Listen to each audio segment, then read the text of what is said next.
ባለፈው ከፎይ ጋር ስታወሩ በጣም አሪፍ ነበርና ግን ሰሞኑን የተፈጠረው ነገር ለምን እሱን ለማስገደል እንደሞከራሽ ማወቅ ፈልጌ ነው። ምን ሊያስገድል የሞከረው? እንዲህ ያለ ሰው ያው ሰሞኑን እኮ ሊገደል ፈልጉ በቃ እሱን አስወጣውና እኔ ጥያቄ ያለኝ እና አዳምጠኝ። ለምንድን ነው የሚወጣው? ቆይ አንዴ አስወጣው ምናምን ሳይሆን ሰሞኑን የተፈጠረ ነገር ስላለ ነው። በጣም አብሽር። ማንም እንዲያስገድል ያለ የለም። እባካችሁ እንዲህ አይነት ፖለቲካ አይስሩባችሁ። የምሬን ነው። ስለ ሃይማኖታዊ ነገር ትኩረት እንዳታደርጉና ራሳችሁን እንድትዘጉ የሚያደርጉባችሁ ጨዋታ ነው። ግልጽ ነው የምነግራችሁ። ገብታችኋል? ማን ሊያስገድል? አንድ ሰው ግደሉ የሚል የቁርአንና የሐዲስ እንትን የለም።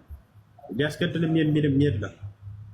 ገብታችኋል? ግን ሰሞኑን ሲፎክሩበት ምናምን ነበርና የሆነ ሊገሉት ብለው ምናምን ነገር ነው ያለፈውና ብዙዎች ሲፎክሩ ነበር። በእናንተ ማለት ሙስሊም ነን ምናምን እያሉ ወይ እንገላለን ምናምን እያሉት ነበረ። ይሄን የሚያደርግ ሰው ካለ ስህተት ነው። እገላለሁኝ ምናምን የሚል ሰው ካለ ማንንም ሰው ቢሆን እንዳታደርጉ።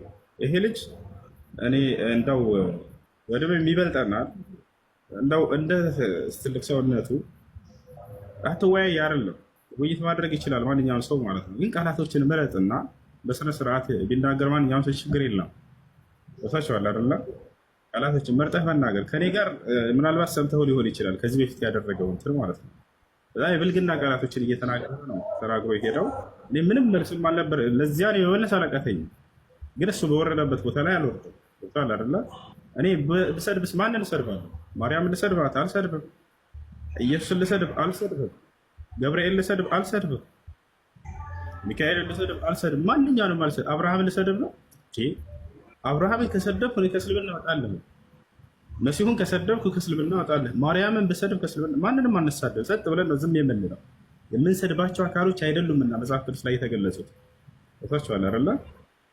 እና እንደፈለገ እንዲህ አይነት ቃል ከሚናገር አለ አይደለ? በቃ ያለውን ቃላቶችን መርጦ በዚህ እኔ እዚህ ጋር ከዚህ በፊት ልጆች መጥተው ነበር። የሚገርምህ ያ ቪዲዮ እንትን ከማለቱ በፊት እኔና እሱ ከመነጋገራችን በፊት የዛሬ ዓመት ነው።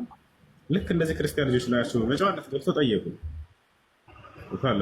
ይህ ጥያቄ ጠየቁኝ እና እንደዚህ ነው በቃ ይዛችሁት ነው። እኔ እዚህ ጋር ጥያቄዎችን ሁሉ ልመልስለት አልኳቸው። አይ ገስት ላይ አልመጣም እያለ ነው አለ። እሺ በውስጥ ችግር የለውም አልኳቸው። በውስጥ ጠሩት። ያን ብልግና ቃል ተናግሮ ሄደ። ይቻላል። አሁንም ቢሆን ማንኛውም በእስልምና ላይ እኔ ትችት አለኝ ጥያቄ አለኝ የሚል ካለ እስላማዊ ጉዳይ ያነሳለሁ መጥቶ ማንኛውንም ጥያቄ መጠየቅ ይችላል። ያው እነዚህን ጥያቄዎች ነው እሱ የሚያነሳው። ልጆቹ ቅድም ገብተው ነበር። ቅድም የሆነ ልጅ አነሳቸው። ችግር የለውም አስተናገድኩ። በጨዋነት ጠየቀ። እዚህ ላይ እንደዚህ ግንኙነት አድርገዋል የሚል አይቻለሁ እያለ ያሳየኛል። ተረዳ ሄደ። እነዚህን ቃላቶች ግን እሱ አውቁ ስሜታዊ ለማድረግ ሙስሊሞችን በብልግና ቃላቶች ይገልጻቸዋል። ከዛ እውነትና ያዝነው ይላሉ። እንደዚህ አያስኬድም። እኛ መሲሁ እንደዚህ ብለን ትርግርግ አድርገን ብንሰድብ ጥሩ አይሆንም ነበር። እንዳንሰድብም ከነቢያቶች መካከል አንድ ነቢይ ነው። ነቢይ ባይሆንም ራሱ መስደብ ተገቢ አይደለም። አላህ ሱብሓነሁ ወተዓላ በቁርአን ላይ ወቁሉ ሊናሲ ሑስነን ይላል። ለሰው ሁሉ መልካም ንግግርን ተናገሩ ይላል። ወላ ተስተዊ ልሐሰነቱ ወላ ሰይአ ኢድፈዕ ቢለቲ ሂየ አሕሰን ፈኢዘ ለዚ በይነከ ወበይነሁ ዐዳወቱን ከአነሁ ወልዩን ሐሚም ይላል።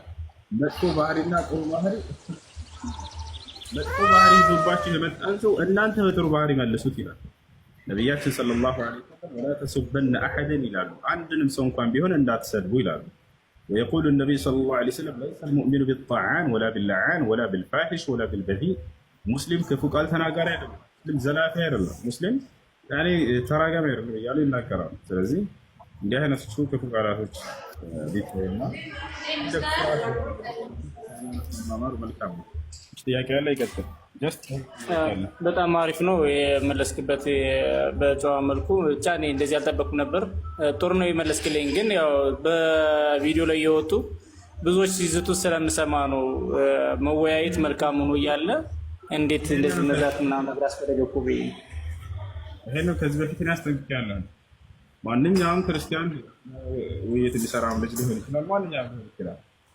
ቪዲዮ እየሰራችሁ ማድረግ ነው። አንተን መግደል ነው። አንተን የምትሉ ሰዎች እስላምን አትወክሉም።